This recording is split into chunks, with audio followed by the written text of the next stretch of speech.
Morning in the Village After Snowstorm is a perfect example of Russian Cubofuturism. Not quite cubism, it was a method of portraying object via geometric shapes. This painting was created by Malevich in his earlier career, when his paintings were still representational and he had not clearly delineated his theories of suprematism. Russian art can usually fall within two vast categories, that of the unique artistic style and technique, and that which depicts the social life of the Russian people. Although Malevich's paintings are often in the first category, this painting does have some elements of social awareness. His depiction of Russian peasants, trudging through a snowstorm, 5 years before the Russian Revolution, cannot be a mere coincidence. To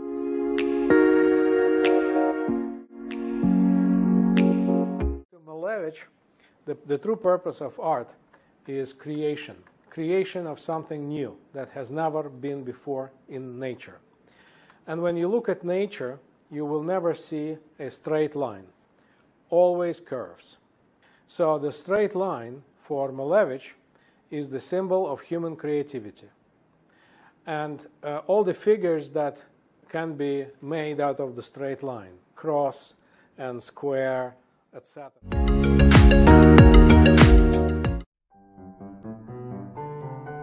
Kazimir Severinovich Malevich (1878–1935) was a Polish-Russian painter and art theoretician.